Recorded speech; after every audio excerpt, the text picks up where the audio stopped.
റിമ കല്ലിങ്കലിനും ആഷിഖ് കപൂറിനുമെതിരെ വെളിപ്പെടുത്തലുമായി മുന്നോട്ട് വന്നിരിക്കുകയാണ് സുചിത്ര എന്ന ഗായിക.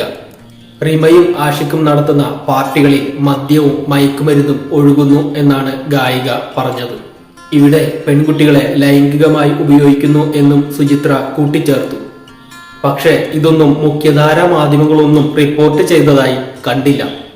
ഒരുപാട് പെൺകുട്ടികളെ റിമ കല്ലിങ്കലും ആഷിഖ് കപൂറും ചേർന്ന് ലഹരിക്ക് അടിമകളാക്കിയിട്ടുണ്ട് എന്ന് അവർ ആരോപിക്കുന്നു.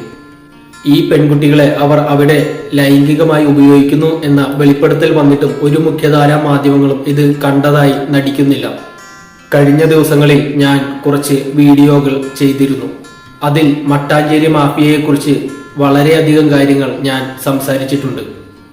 ഇപ്പോൾ മലയാള സിനിമയിൽ നടക്കുന്ന സകല കോലാഹലങ്ങൾക്കും ഇവരാണ് സൂത്രധാരന്മാർ. ഇവർ സ്പോൺസർ ചെയ്ത പരിപാടികളാണ് ഇപ്പോൾ നടക്കുന്ന ഈ പ്രശ്നങ്ങൾ എല്ലാം.